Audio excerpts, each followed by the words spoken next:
Baik, kita lanjut dulu ke pemateri kedua, yaitu Dr. Desmiarti, SPKJ Mars.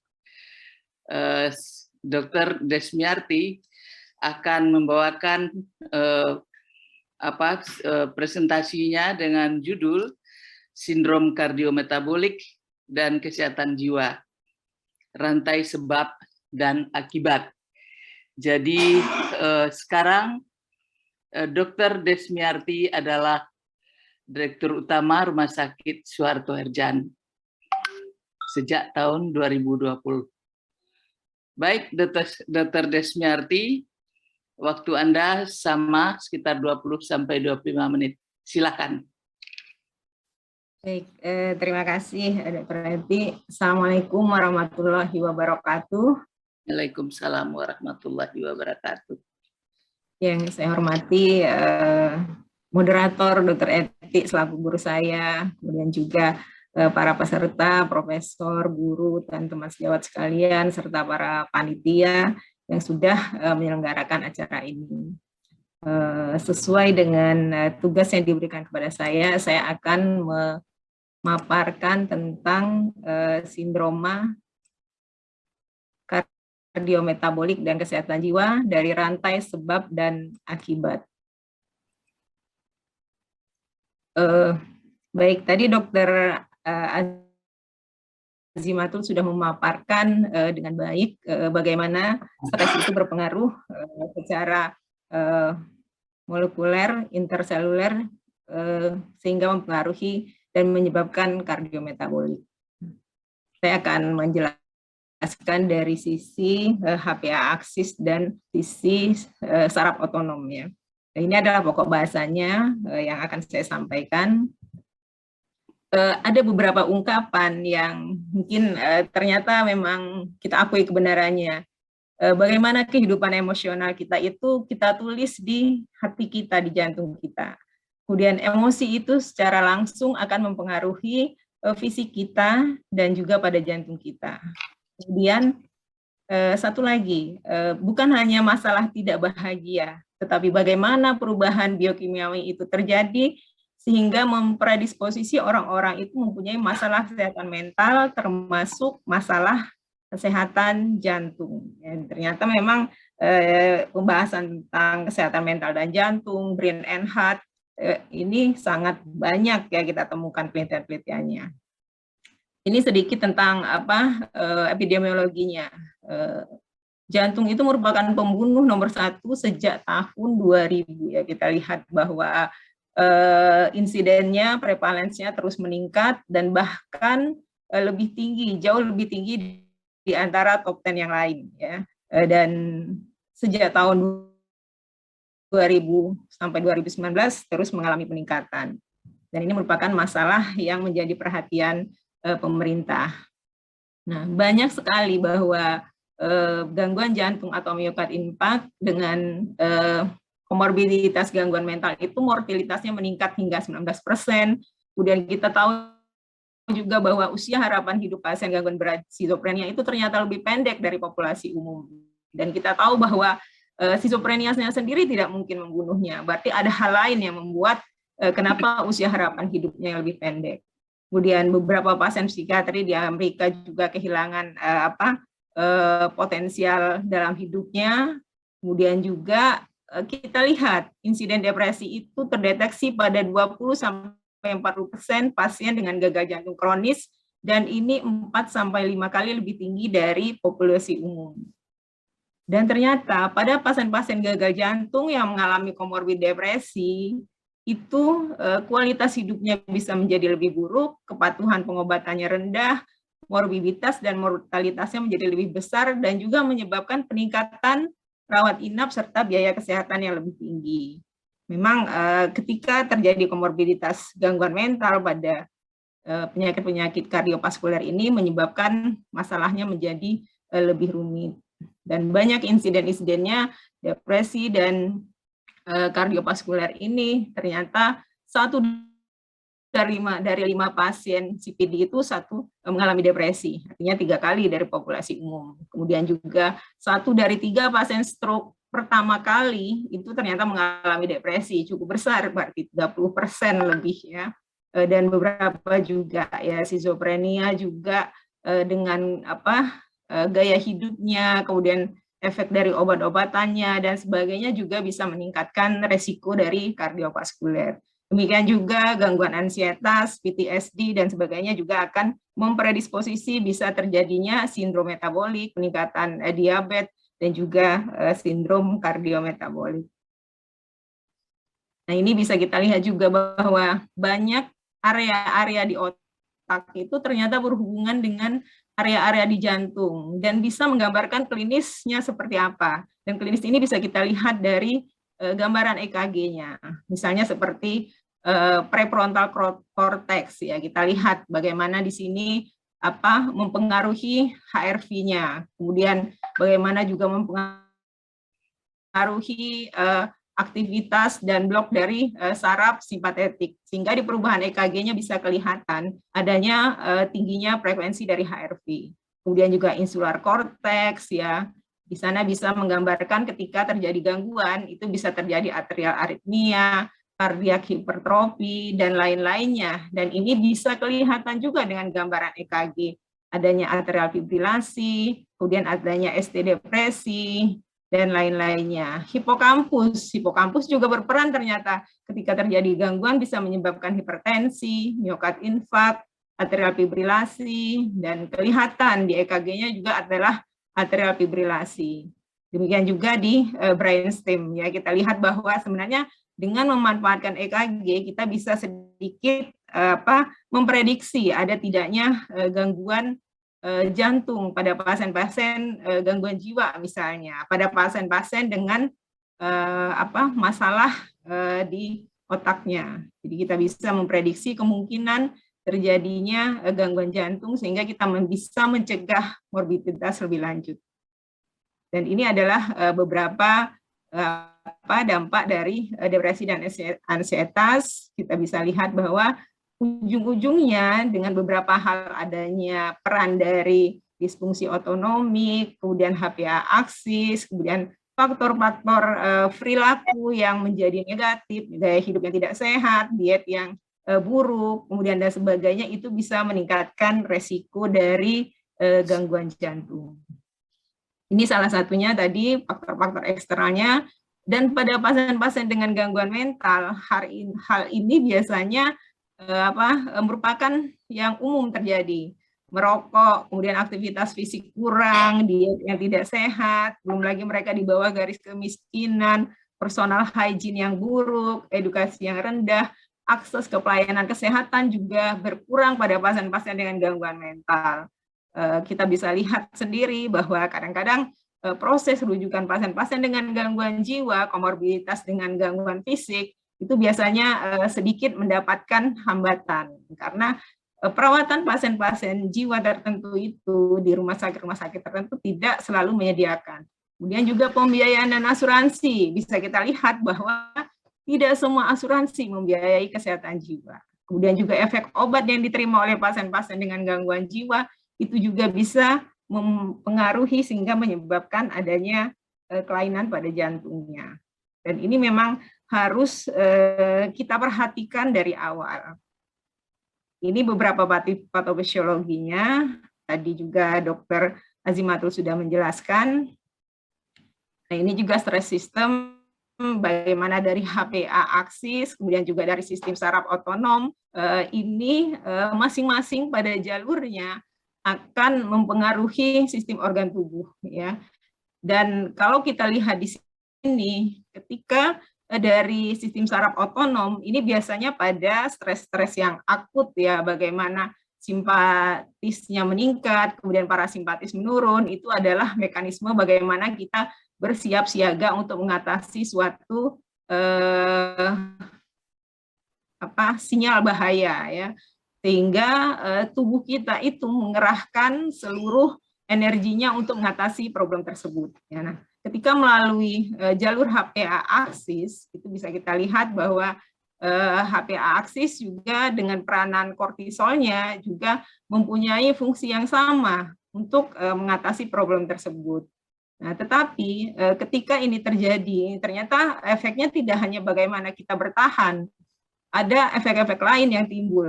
Apalagi kalau ini berlangsung secara kronis, berulang, atau terus-menerus. Ya. Kita lihat, kalau pada terjadi HPA aksis itu diaktifasi, bisa menyebabkan peningkatan kortisol. Kemudian pada sistem otonomik simpatis kita, itu peningkatan epinefrin dan norepinefrin. Kemudian juga terjadi proses inflamasi pada stres yang lama. Dan ini tadi sudah dijelaskan juga oleh Dr. Azimatul, bagaimana terjadi peningkatan intraabdominal lemak, kemudian terjadi insulin resisten dan endotelial disfungsi, ya, sehingga ini bisa menyebabkan sindrom metabolik dan diabetes mellitus. Ini adalah sindrom metabolik. Saya menyegarkan kembali bahwa beberapa pasien kita, pasien dengan gangguan jiwa, biasanya kita lakukan screening sindrom metabolik, ya, untuk mendeteksi adanya kemungkinan sindrom metabolik sehingga kita bisa mengatasinya dari awal. Ini sudah baik tentang nah ini yang saya jelaskan tadi, bagaimana sistem saraf simpatis itu bereaksi ketika stres, ya. Jadi kita memilih lari, flight, or fight, ya. Jadi kita memilih bersiaga, melawan, atau melakukan perlawanan, ya. Di sini kelihatan bahwa organ-organ tubuh kita ini sangat berperan, peranan dari epinefrin melalui sistem tulang belakang kita, ya, ganglion-ganglion, yang akhirnya ke organ-organ secara perifer, ya. Kita lihat bagaimana ketika kita simpatis itu meningkat, terjadi dilatasi pupil, kemudian peningkatan tekanan darah, kemudian konstriksi pembuluh darah, ya. Dan kemudian bisa terjadi juga peningkatan kolesterol, penurunan dopamin. Bahkan dalam keadaan seperti ini, proses reproduksi, hormon-hormon reproduksi juga bisa terganggu. Nah, ketika parasimpatis berkurang dan terjadi peningkatan sistem simpatis, ternyata efek langsung ke jantungnya itu bisa menyebabkan miokard iskemik, kemudian takikardi ventrikel, fibrilasi ventrikel, dan bahkan kematian jantung mendadak, ya. Ini kita beberapa penelitian itu menemukan bahwa hubungan di jalur saraf otonom ini lebih berperan erat terhadap terjadinya insiden kardiometabolik dibandingkan dengan jalur HPA aksis, ya, karena sistem sarafnya bisa secara langsung dibandingkan ketika HPA aksis dengan peningkatan kortisolnya. Nah, perubahan pada jantung secara klinis adalah aritmia. Ini terkaitan dengan repolarisasi listrik, ya. Jadi setelah kontraksi, kemudian repolarisasinya asimetris, tidak homogen, dan ini terlihat pada gelombang TEKG. Ini terjadi pada saat sistem saraf otonom diaktifasi.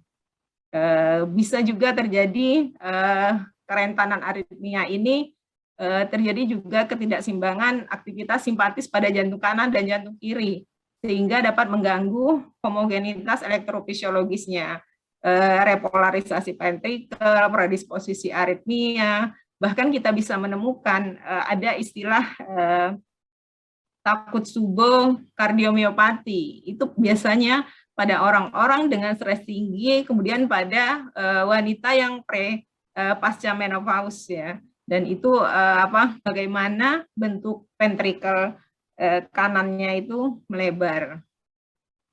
Nah, ini bagaimana stimulasi dari sistem simpatis, ya, pada kondisi stres yang akut, ya.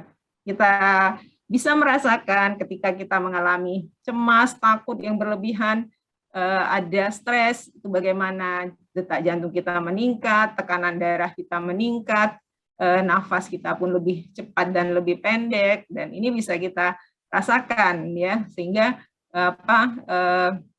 bila ini terjadi terus-menerus, efek fisiologis ini bisa menyebabkan konsekuensi klinis, ya. Bisa terjadi miokard iskemik, kemudian aritmia, kemudian juga bisa timbul resiko untuk plaknya lebih banyak dan potensial untuk terjadi trombosis karena terjadi peningkatan dari aktivasi platelet kemudian dan perubahan dari hemostasis dan hemokonsentrasi. Jadi memang erat kaitannya antara sistem saraf otonom simpatis itu dengan kejadian kardiovaskuler.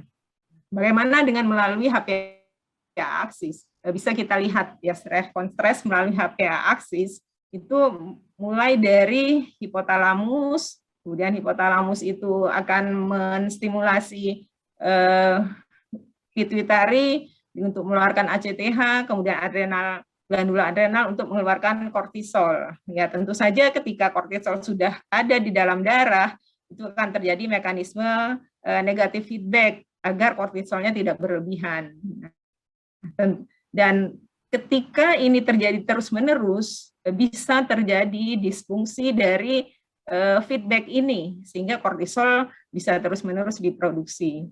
Nah, apa efek kortisol? Ya, beberapa kortisol bisa mempengaruhi organ-organ seperti ini. Organ pencernaan kita, kemudian juga bagaimana gula darah ya dipengaruhi oleh kortisol, kemudian tekanan darah, kemudian jantung sendiri, penyakit-penyakit jantung, sistem imun, dan sistem mental kita. Ya, kortisol juga bisa mempengaruhi, bisa menyebabkan memberatnya depresi atau ansietas. Kemudian juga masalah di sistem sarafnya sendiri. Ini beberapa efek kortisol ternyata cukup banyak ya, mulai dari metabolisme, ya metabolisme tadi yang seperti disebutkan oleh Dr. Azimatul, bagaimana intraselulernya, bagaimana dia mempengaruhi proses peningkatan ekspresi nitrogen, kemudian protein di otot, kemudian juga bagaimana dia meningkatkan gluconeogenesis, meningkatkan sehingga terjadi peningkatan glukosa di plasma. Dan juga meningkatkan sintesa dari glikogen di hepar, menurunkan penggunaan dari glukosa dan sebagainya. Kemudian juga mempengaruhi hemodinamik. Kita lihat bahwa kortisol ini ternyata berfungsi untuk memelihara integritas dari dan reaktivitas dari vaskuler ya. Kemudian juga katekolamin, ternyata dia juga mempengaruhi katekolamin ya. Kemudian dalam sistem saraf pusat kortisol sendiri dengan feedback negatifnya ke hipotalamus, dia mampu untuk membuat hipotalamus itu menurunkan produksi CRH dan kemudian memerintahkan juga hipofise pituitari untuk menurunkan ACTH sehingga kortisol bisa menurun. Dan dalam sistem imun ternyata banyak sekali fungsinya. Proses-proses inflamasi juga bisa terjadi pada disfungsi dari kortisol ini. Ya, sehingga bisa mempengaruhi intraseluler tadi.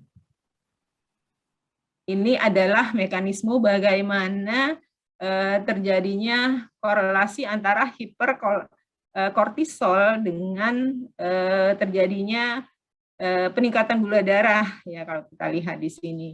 Dan peningkatan gula darah ini ternyata juga bisa mempengaruhi hipokampus ya. Ternyata peningkatan gula darah yang tinggi itu ternyata bisa mempengaruhi hipokampus sehingga juga bisa mengakibatkan gangguan ke hipotalamus sehingga lama-lama bisa menyebabkan juga terganggunya kortisol dan efek ini bisa semakin meningkatkan peningkatan gula darah pada pasien diabetes. Dan ini efek pada kardiovaskulernya ya, dari jalur HPA aksis. Efek pada kardiovaskulernya, ternyata kortisol itu bisa mempengaruhi secara langsung bagaimana jantung dan pembuluh darahnya. Jadi bagaimana dia mengaugmentasi dari vaskular tone-nya, kemudian menghambat perbaikan atau repair dan remodeling dari jaringan-jaringan di sana, kemudian bisa meningkatkan tekanan darah, meningkatkan juga kolesterol dan trigliserid, kemudian metabolisme glukosa dan juga lemak di visceral ya. Dan ini semua akan menyebabkan sindrom metabolik dan juga bisa berujung terhadap terjadinya kardiometabolik.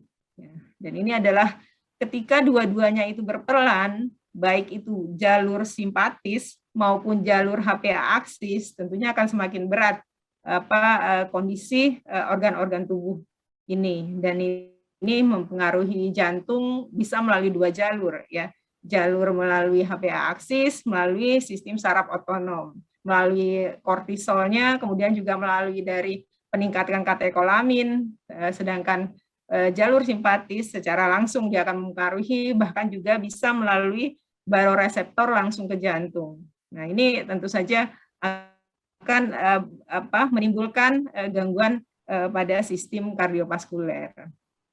Dan bisa kita bayangkan bahwa pasien-pasien kita yang mengalami stres terus-terusan, memang salah satu screening dan pemeriksaan kita harus melibatkan pemeriksaan EKG dan kemungkinan kardiometabolik ini, sindrom metabolik, ya. Dan yang terakhir, salah satu yang bisa menyebabkan terjadinya sindrom metabolik atau kardiometabolik juga adalah pada pasien-pasien dengan gangguan jiwa itu adalah beberapa obat ternyata mempunyai efek sindrom metabolik yang bervariasi, ya. Nah, ini juga harus dalam pengawasan kita. Beberapa obat psikotropika itu ternyata bisa meningkatkan berat badan, ya, melalui mekanisme tersendiri. Nah, kita lihat itu mulai dari yang paling ringan hingga rendah. Beberapa antipsikotik golongan olanzapin dan clozapin itu adalah yang paling tinggi efek peningkatan berat badannya. Waktunya tinggal 5 menit, Dr. Desmi. Ya, baik, Dok. Terima kasih. Dan ini beberapa obat psikotropik, ya, peningkatan berat badan. Kita lihat di sini, mulai dari antipsikotik, mood stabilizer, antidepresan, kemudian dislipidemia, juga beberapa obat, ada diabetes mellitus dan hipertensi. Dan ini membuat kita harus berhati-hati ketika menggunakan obat ini. Ini adalah efek kardiovaskulernya dari obat-obat antidepresan. Kita bisa lihat beberapa obat SNRI ternyata efek hipertensinya cukup besar, kemudian efek mengganggu kardiokonstruksinya besar, kemudian juga obat-obat TCA, ya, kita lihat memang obat-obat ini sudah mulai kita tinggalkan kalau tidak terpaksa sekali, ternyata efek ke jantungnya harus menjadi perhatian, ya. Untuk obat-obat yang lain antidepresannya cukup minimal. Nah, kalau obat-obat yang lain, nah ini adalah beberapa cara kita untuk memilih obat yang kita gunakan dan kehati-hatian kita. Misalnya kelompok A tidak ada kitiprolol, ini pada golongan benzodiazepin, mood stabilizer, yang anti epilepsi, dan beberapa obat-obat antidepresan dan antipsikotik, ya. Tapi yang jadi perhatian kita adalah yang kemungkinan terjadi kitiprolol dan aritmia. Itu beberapa antipsikotik, bisa kita lihat berarti kelompok B. Nah, apa yang kita lakukan ketika kita menggunakan obat kelompok B ini? Berarti kita harus melakukan beberapa screening, ya, karena ini adalah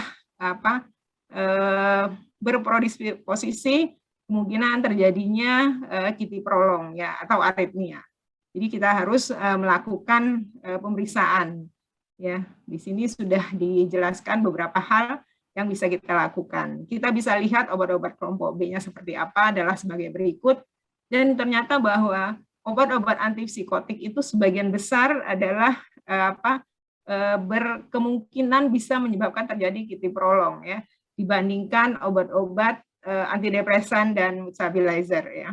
Kita lihat kelompok B ini adalah yang mempunyai kemungkinan kitiprolol, ya. Dan kita lihat antipsikotik, kemudian obat-obat antidepresan yang lama, TCA dan MAO inhibitors itu juga mempredisposisi terjadinya kitiprolol. Dan memang ketika mendapat obat-obat ini, bagaimana kita menata laksana pasien sehingga bisa mendeteksi kemungkinan terjadinya kelainan pada jantungnya. Baik, saya sampai pada kesimpulan, korelasi otak dan sistem metabolik tubuh itu melalui pusat regulator hipotalamus yang akhirnya berperan pada HPA aksis dan sistem saraf otonom. Dan ternyata kardiometabolik pada sistem saraf otonom itu diduga melalui beberapa penelitian itu mempunyai efek secara langsung, ya. Dan kardiometabolik sendiri dapat disebabkan oleh efek samping beberapa obat psikotropik, sehingga perlu kehati-hatian kita dalam memberikan obat tersebut dan perlu melakukan pemeriksaan lebih lanjut ketika memberikan obat-obat yang berpotensi untuk terjadinya perubahan pada jantung. Dan kardiometabolik dan masalah kesua ini dapat merupakan mata rantai sebab dan juga akibat, dua hal ya. Kalau kita lihat, depresi bisa menjadi kardiovaskuler, orang yang mengalami kardiovaskuler bisa mengalami depresi. Nah, tentu saja kita perlu tata laksana yang komprehensif dan integratif. Dan tentu saja ini harus kita mulai dari awal sehingga bisa menurunkan morbiditas dan mortalitas pada pasien-pasien tersebut. Terima kasih, itu yang bisa saya sampaikan. Lebih dan kurang saya mohon maaf. Terima kasih, saya kembalikan kepada Dr. Eti. Wassalamualaikum warahmatullahi wabarakatuh.